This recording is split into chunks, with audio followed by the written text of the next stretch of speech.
Hello friends, నేను మీకోసం weekly 4 horror స్టోరీస్ని తీసుకొస్తా. ఏ ఒక్క స్టోరీని మీరు మిస్ కాకూడదు అనుకుంటే కింద కనపడుతున్న సబ్స్క్రైబ్ బటన్ను క్లిక్ చేసి పక్కనే ఉన్న గంటను ఆన్లో పెట్టుకోండి. సో ఇక లేట్ చేయకుండా స్టోరీలోకి వెళ్ళిపోదాం. హలో గైస్, నా పేరు మల్లేష్. నేను ఇంటర్ సెకండ్ ఇయర్ చదువుతున్నా. ఇది మా ఫస్ట్ ఇయర్ కాలేజ్ వాళ్ళు ట్రిప్ వేసినప్పుడు జరిగిన ఒక సంఘటన. నాకొక్కడికే కాదు, నాతో పాటు నా ఫ్రెండ్స్కి కూడా జరిగింది. ఫైనల్ ఎగ్జామ్స్ స్టార్ట్ అవుతాయనగా మా కాలేజ్ వాళ్ళు ప్లాన్ చేసిన ట్రిప్ ఇది. ఎక్కడికంటే మహారాష్ట్రలోని కోన్కన్ బీచ్. ఈ స్టూడెంట్ దగ్గర 3000 రూపీస్ కలెక్ట్ చేశారు. ఇక రేపు మార్నింగ్ 7 o'clock కల్లా అందరూ కాలేజ్ దగ్గర ఉండాలి అని చెప్పారు. సరే అని నేను మా ఫ్రెండ్స్ అన్నీ ప్యాక్ చేసుకొని ఎప్పుడెప్పుడు వెళ్తున్నామని రెడీగా ఉన్నాం.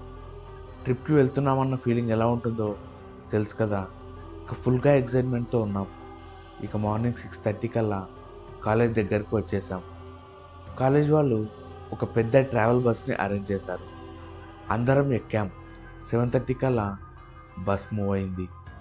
బస్లో ఫుల్గా ఎంజాయ్ చేసాం, పాటలు పాడుతూ డ్యాన్స్లు వేస్తూ. ఇక తెలుసు కదా ట్రిప్ అంటే ఎలా ఉంటుందో. కోకా-కోలా, పెప్సీ, పాలే బాబు సెక్సీ, ఇలా మన స్లోగన్లతో ఫుల్గా ఎంజాయ్ చేసుకుంటూ నైట్ 9 కల్లా అక్కడికి చేరుకున్నాం.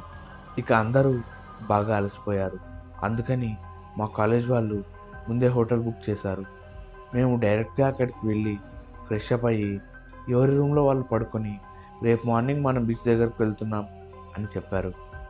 అక్కడ చూస్తే అది ఒక ప్రైవేట్ బీచ్ లాగా ఉంది. అంటే టోటల్ డార్క్గా కనిపిస్తూ ఉంది. మా రూమ్ నుంచి వ్యూ బాగా కనపడుతుంది. మేము ఆ రోజు రాత్రి ఎలాగైనా ఇవాళ నైట్ ఆ బీచ్లోకి వెళ్ళాలి అని ఫిక్స్ అయ్యాం.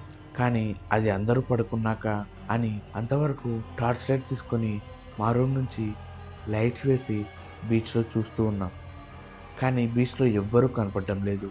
కాసేపటికి ఎవరో ఒక అమ్మాయి బీచ్లో వైట్ శారీ కట్టుకొని నడుచుకుంటూ వెళ్తుంది.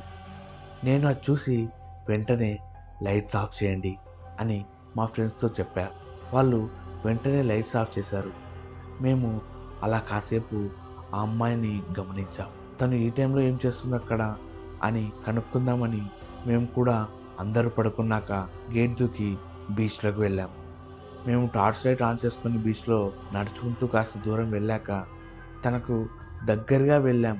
ఇంతలో మా ఫ్రెండ్ గాడు ఒకడు కింద పడ్డాడు. వాడిని పైకి లేపి చూస్తే ముందు ఉన్న అమ్మాయి కనపడలేదు. తను అంత స్పీడ్గా ఎక్కడికి వెళ్ళిందో మాకైతే అర్థం కాలేదు. మేము పరిగెత్తుకొని వెళ్ళి మరీ చూసాం, అయినా కూడా మాకు కనపడలేదు. ఇక ఏదో తేడాగా ఉంది అని వెంటనే వెనక్కి తిరిగి పరిగెత్తుకుని వచ్చాం. ఇంతలో మా పీటీ సార్ మా రూమ్ దగ్గర కుక్కలా వెయిట్ చేస్తూ ఉన్నాడు. ఎక్కడికి వెళ్ళారా వేస్ట్ ఫెలోస్, ఇదేమైనా మన ప్లేసా ఈ టైంలో వెళ్ళడానికి అని బాగా వేసుకున్నాడు. నెక్స్ట్ డే మార్నింగ్ మళ్ళీ అందరితో పాటు వెళ్ళి చూసాం. కానీ మాకు ఎవ్వరూ కనపడలేదు. మేము వెళ్ళి ఆ హోటల్ మేనేజర్ దగ్గర అడిగాం, సార్ ఇక్కడ ఏమన్నా దయ్యాలున్నాయా అని.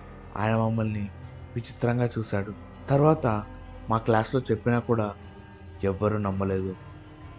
ఏది ఏమైనా ఆ రోజు మా ముగ్గురికి మాత్రం మర్చిపోలేని సంఘటన ఇది.